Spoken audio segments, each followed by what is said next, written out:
সবচেয়ে বড় কথা হইলো যাগো টাকা আছে, টাকার পবিত্র হালাল টাকা দিয়ে জমি কিনবেন, গরুর কুরবানি আইছে কুরবানি দিবেন, ওই টাকা আল্লাহ বরকত দিবেন। বাপ মারে ভরণ পোষণ দিবেন, আত্মীয় স্বজনের হক আছে। খালি জমি কিনলে যদি পাক পবিত্র টাকা না হয়, ওই টাকা দিয়ে জমি কিনলেন না হলে ধরা খাইবেন। জমির টাকার জাকাত দিতে হইব, যারা জাকাত না দেন তারাও আইসেন না, হ্যাঁ ধরা খাইবে। টাকার জাকাত দিতে হইব, বাপ মারে খাওয়াইতে হইব, আত্মীয় স্বজনের ভরণ পোষণ দিতে হইব। পাড়া প্রতিবেশীর হক আছে।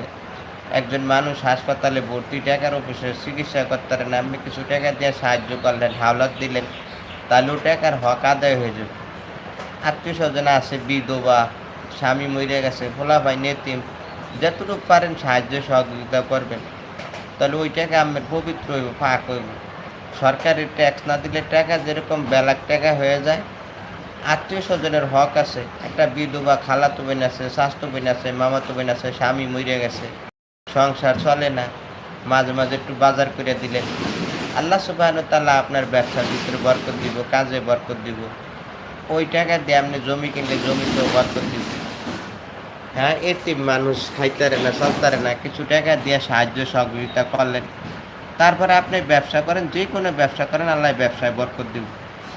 আর পাড়া প্রতিবেশীর হক আদায় করলেন না, আত্মীয় স্বজনের হক আদায় করলেন না, টাকার জাকাত দিলেন না, এরা জমি টমি কোনো ব্যবসায় শান্তি পাবেন না, আগো ব্যবসায় লস হবে। এই জন্য আপনাদেরকে বাজারটা ঘুরে